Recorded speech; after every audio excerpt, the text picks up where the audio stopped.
برداشت کرنا سیکھو گے. یاد رکھو میرے بچوں، اگر آپ صبر سیکھ گئے تو کوئی آپ کو پکڑ نہیں سکے گا. یہ جو ریسنگ گاڑیاں ہوتی ہیں نا، فراری اور مختلف ان کے نام ہیں، مشہور فراری ہے، اٹلی میں بنتی ہے. لیمبرگینی، یہ دونوں بنتی ہیں وہاں اٹلی میں.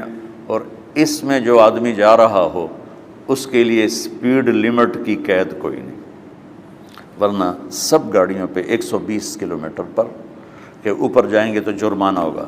لیکن جو آدمی لیمبرگینی میں جا رہا ہے یا فراری میں جا رہا ہے اس کے لیے کوئی جرمانہ نہیں، چونکہ وہ یوں کرو تو 1 سیکنڈ میں وہ 120 پہ چلی جاتی ہیں، صرف اتنا کرنے سے شو ایسے جاتی ہیں. تو میں آپ کو ایک لیمبرگینی دینا چاہتا ہوں، فراری 8 کروڑ کی ہے. فراری 8 کروڑ کی گاڑی ہے فراری. کئی دفعہ وہاں جب جاتا ہوں تو کوئی نہ کوئی بٹھا دیتا ہے، یہ آپ کو ذرا سیر کرائیں. وہ ہمارے کو تو شوق کی کوئی چیز ہے نہیں، وہ نوجوانوں کے شوق کی چیز ہے.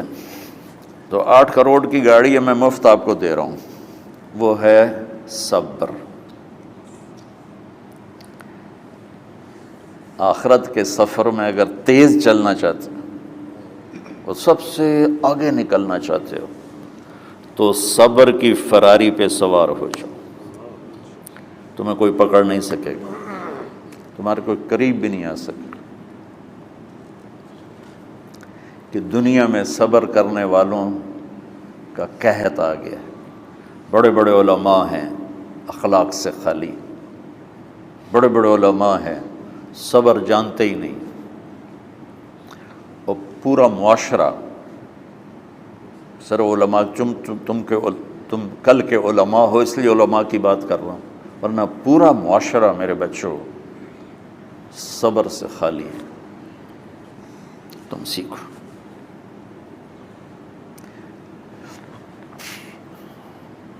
دیکھو میری ایک بات سنو، علم کی کمی ہو تو اچھے اخلاق اس کو چھپا دیتے ہیں، اخلاق کی کمی ہو تو بڑے سے بڑا علم بھی اسے چھپا نہیں سکتا. سارے عیب ہوں اور اخلاق اچھے ہوں تو اخلاق وہ چادر ہے جس میں سارے عیب چھپ جائیں گے. اور ساری صفتیں ہوں اور بد اخلاق ہو تو ہر صفت کو بد اخلاقی چھپا دے گی. میرے نبی نے نماز لمبی پڑھی، اللہ نے روک دیا، کہا نہیں چاہیے. ما انزلنا علیک القرآن لتشقی، مختصر نماز پڑھیں، درمیانی نماز پڑھیں. پیسہ سارا خرچ کر دے، اللہ نے روک دیا. ولا تبسطها کل البسط، میرے نبی سارا خرچ نہ کرو، کچھ بچا کے بھی رکھو. تبلیغ میں اپنی جان کھپائی، اللہ نے اس سے بھی روک دیا. فلا تذهب نفسك علیہم حسرات، تبلیغ کرو خود نہ مر جاؤ. تبلیغ کتنا بڑا عمل ہے، اللہ نے کہا اعتدال. نماز کتنا بڑا عمل ہے، اللہ نے کہا درمیانہ ہاتھ رکھو. مال خرچ کرنا کتنا بڑا عمل ہے، اللہ نے کہا درمیانہ ہاتھ رکھو. جب میرے لیے میں نے اخلاق میں بلند پرواز دکھائی تو اللہ نے کہا شاباش انک لعلی خلق عظیم. میرا نبی میں آپ کو شاباش دیتا ہوں، آپ کے اخلاق بڑے عالی شان. یہ نہیں کہا کہ اتنے بھی ذرا تھوڑا اکھ بھی کھائی کر، کوئی کوڑا ہویا کر. تو تم مولوی بڑے غسیلے ہوتے ہو. تم میرے بچے بیٹھو نا، اس لیے بات کر رہا ہوں. صبر نام کی شے ہی نہیں ہوتی. فقہ پڑھنا تو ہماری مت ماری جاتی. قرآن کو بھی فقہ کے انداز میں پڑھتے ہیں، حدیث کو بھی فقہ کے انداز میں پڑھتے ہیں. بخاری سے زیادہ امام بخاری پڑھاتے ہیں. ترجمۃ الباب پہ اتنا وقت لگا دیتے ہیں کہ حدیث جو اصل چیز ہے اس کی طرف توجہ نہیں جاتی۔ امام بخاری کی کتاب کا مقدمہ کوئی نہیں، تو اس پر جب بخاری شروع ہوتی ہے تو ہفتہ ہفتہ اس پہ سبق چلتا ہے کہ امام بخاری نے مقدمہ کیوں نہیں لکھا، جی میں سارے مل کے یعنی امام صاحب نے تو گلاں کیتی جاندی۔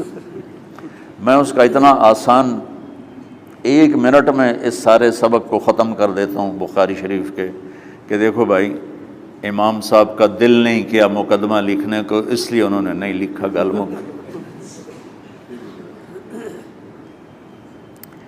ایک حدیث کے عنوان اور حدیث میں جوڑ نہیں تھا، تو شیخ رمزی بہت بڑے فاضل آدمی ہمارے فیصل آباد، میں نے کہا شیخ یہ جوڑ کوئی نہیں، کہ شیخ ھذا من اصعب ابواب البخاری، یہ بخاری شریف کے مشکل ترین ابواب میں سے ہے۔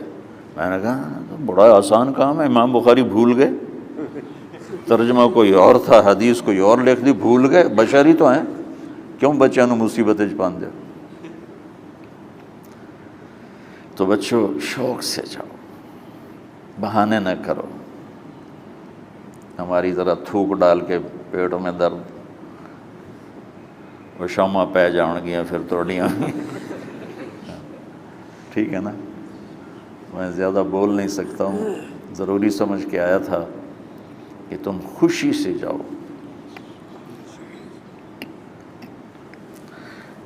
پھر اس میں جو ناگواری آئے گی اسے برداشت کرو گے تو پھر آپ کا صبر بڑھے گا۔ تو میں صرف میری شہرت نظر آتی ہے، اس میں جتنا مجھے صبر کرنا پڑا ہے وہ تمہارے سامنے نہیں ہے، جتنی کڑوی گولیاں میں نے کھائی ہیں لوگوں سے وہ تو تمہیں نہیں پتہ۔ اب تمہیں اتنا نظر آتا ہے کہ واہ واہ ہو رہی ہے آگے پیچھے لوگ، میرے اللہ کا کرم ہے، میری کیا اوقات، آج ہوں کل مر جاؤں گا، اولاد کو بھی یاد نہیں رہے گا کہ طارق جمیل کون تھا۔ جو ہے اس میرے رب کا کرم ہے، مجھے اپنی شہرت سے کبھی دھوکہ نہیں لگا، تو میرے بچوں اس لیے بتا رہا ہوں، کوئی فخر نہیں، کہ مجھے اپنی شہرت سے کوئی دھوکہ نہیں، ایک لمحے کے لیے بھی مجھے دھوکہ نہیں، میرے دل کی گہرائیوں یہ بات اتری کہ سب میرے اللہ کا فضل ہے، اور برائی کرنے والا اور اچھائی کرنے والا میری نظر میں برابر ہو گیا ہے۔ برابر ہونے کا مطلب پہلے سمجھو، تم مجھے گالی دو گے مجھے تکلیف ہوگی، تو میری تعریف کرو گے مجھے خوشی ہوگی، اس کو برابری نہیں کہتے، وہ تو ایک طبعی چیز ہے۔ یہ میں نے ہاتھ پہ اپنا ہی ہاتھ مارا تو اس کو درد ہو رہا، تو اگر میں مولوی شوکت صاحب سے بدتمیزی سے بات کروں گا تو ان کو تکلیف ہوگی، اور میں ان کی قربانیاں بیان کروں گا۔ یہ ذرا کھڑے ہونا، ادھر ہاتھ دو، یہ اس سارے نقشے کے بانی ہیں، یہ پہلی اینٹ ہے، یہ 3000 روپے اس وقت لے رہے تھے 1985 میں 86 میں کراچی،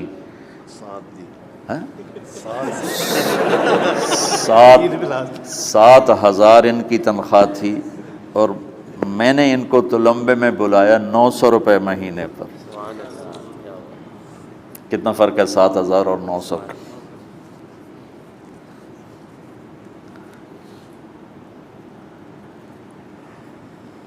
لوگ میری تعریف کرتے ہیں، میں اللہ کا شکر ادا کرتا ہوں، اور اس پہ میں تکبر میں نہیں آتا۔ یہ ہے مدح اور ذم برابر ہو جائے، یعنی تعریف کرنا اور برائی کرنا برابر ہو جانے کا مطلب یہ نہیں ہے کہ برائی کرنا سن کے اثر نہیں ہوتا اور تعریف سن کے اثر نہیں ہوتا، نہیں، برابر ہونے کا مطلب بتا رہا ہوں، اس کی توفیق، تائید، رحمت اپنی اولاد کو بتا رہا ہوں۔ کوئی میری تعریف کرتا ہے، میں اللہ کا شکر ادا کرتا ہوں اور اپنے آپ کو بھولتا نہیں ہوں۔ کوئی میری برائی کرتا ہے تو میرے دل میں اس کے لیے کوئی منفی جذبہ نہیں پیدا ہوتا۔ یہ ہے اچھائی برائی کو برابر کر دینا۔ کہ میرے اوپر مختلف الزام لگتے ہیں تو میں ان کو پی جاتا ہوں، اور اس طرح کا معاملہ کرنے والوں سے اپنے دل کو بالکل صاف رکھتا ہوں، بالکل صاف، اور میرا ان سے معاملہ اسی طرح ہوتا ہے جیسے پھر آؤ جی اپنی وجہ سے کبھی کسی سے قطع تعلق نہیں کرتا۔ تو بچوں، صبر بہت بڑی دولت، یہ تمہاری تبلیغی زندگی میں بھی کام آئے گی، علمی زندگی میں بھی کام آئے گا، جب تم گھر والے بنو گے، شادیاں ہوں گی، اس وقت یہ کام آئے گا۔ ٹھیک ہے، اب بہانہ تو نہیں کرو گے نا، خوشی سے جاؤ گے نا؟ چلو، السلام علیکم۔